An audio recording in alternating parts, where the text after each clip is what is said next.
Hello everyone, welcome to my first episode, my first video here on BookTube. I've been kind of thinking about starting one for quite a while now, and I'm finally getting there.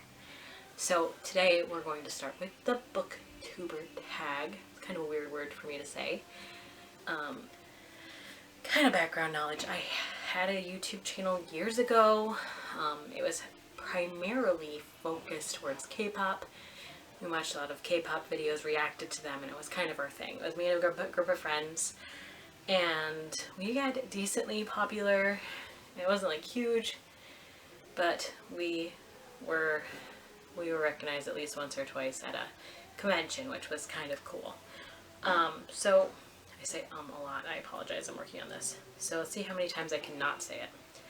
So we are going to do the first question, which is, I'm looking at my phone, so I apologize.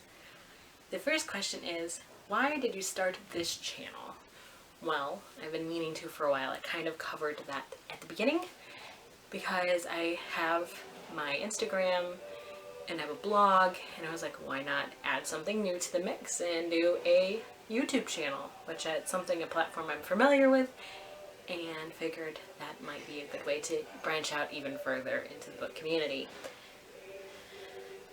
The next question is, what are some fun and unique things you can bring to BookTube? I'm not sure yet. Maybe my lively personality? Yeah, I'm not sure. We'll see. Just maybe be nice to people. I don't know.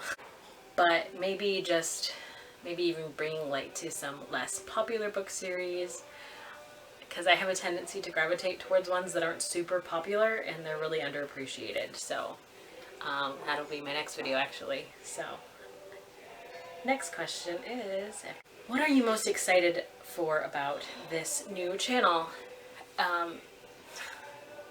As I said before, I think it's mostly just branching out into another part of the book community that I'm not necessarily super connected with. So that's kind of why I'm excited about it. And then also seeing what other books I get referred to. Just really being able to connect. I think connecting is the big thing. I keep repeating that. But connection. I love connecting with people. I'm very social, which is bad for me in reading because I don't read enough. I could have more time reading, but I'm so social that it's silly. Why do you love reading? I love reading because it gets me out of the real world.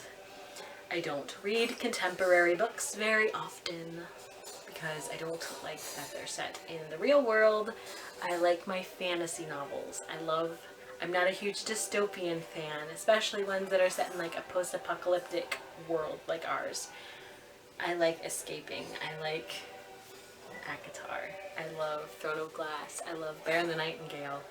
I love Girl of Fire and Thorns. Stuff like that. That just gets me out of my own little world and into a whole new world full of magic and mystery. And that is my game. I love them. Let's see, next question. I'm going to skip over... No, I'm not. This is what I'm going to skip over. What book or series got you into reading? If we're going to start with like the very beginning of what got me into reading, I didn't grab the first one, that's okay. And the series is very controversial right now, but as a young child, we didn't care about politics at all. It wasn't a thing when we were very young. So Harry Potter. Harry Potter was my first book love. Of course, it's a magical world. It's kind of set in our world, but I feel like the Wizarding world feels so separate from the Muggle world that you just kind of forget that it is set in like the real world. But this series helped me fall in love with reading, and I just couldn't get enough. So this was my first love, and then I took a long break, picked up a contemporary, and it took me 3 years to read it. Like literally 3 years. I picked it up from start to finish. It was 3 years.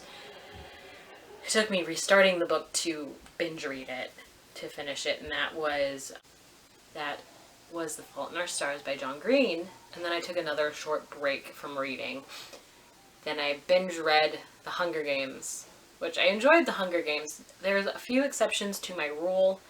I enjoyed The Hunger Games, still enjoy The Hunger Games to this day. But the next book that really pulled me back in was thanks to my lovely friend Paige, and I have the custom dust jacket from Beacon, but Caraval. Caraval was a love of mine. I'm in love with the world. I love the characters so much so that I've contemplated writing a musical because I feel like it would make a great musical. And I even have the opening act all, like, the opening of the first act all, like, planned out in my head.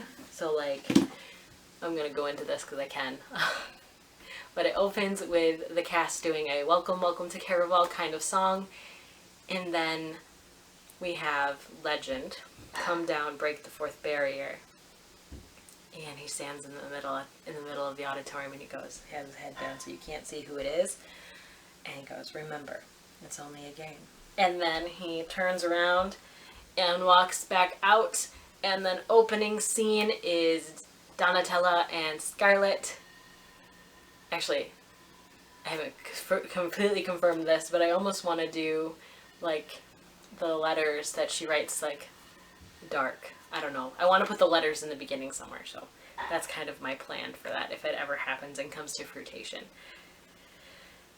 Next question is, I don't have any favorite booktubers. I haven't actually watched any booktube, but maybe I will now. I guess you could say Jackie. I mean, I've watched some of her videos. Does that count? I think that counts.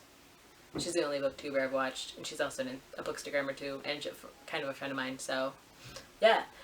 Next question is, what challenges do you think starting a booktube channel will be the hardest to overcome? Giving myself a schedule to really film and coming up with topics to film, because I don't want to do unboxings on my channel because I leave those solely for my Instagram, only because I rep for those companies on Instagram, or IGTV is so much easier for me as far as unboxings go because I don't want to wait, and I don't like this. I don't like people seeing my face all the time, so that's it. I think just coming up with topics and stuff to talk about will really be the hardest part, because I have a blog for my reviews. I mean, I could always do short rundown reviews on here, so that's always an option as well. Next question is, when did you start reading? As I said before, when I was very young, with the first Harry Potter book. So yeah.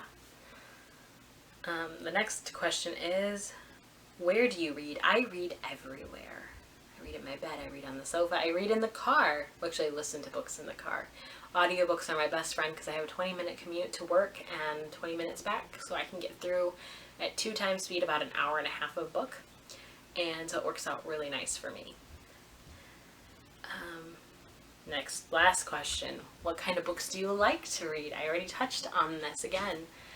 Fantasy books. I love fantasy books. I have so many of them, and I have very few sci-fi and very few dystopian, and as I said, there's a few that go against what I normally read, but my main favorite is fantasy.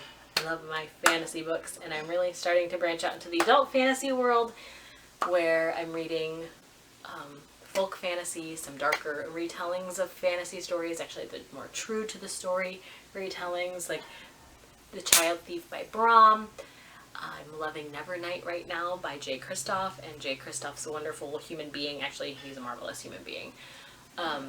He has my sick, twisted, dark humor personality type that I love, because I am like that. And I am also loving like folk fantasy. Folk fantasy is like my favorite thing in the world too.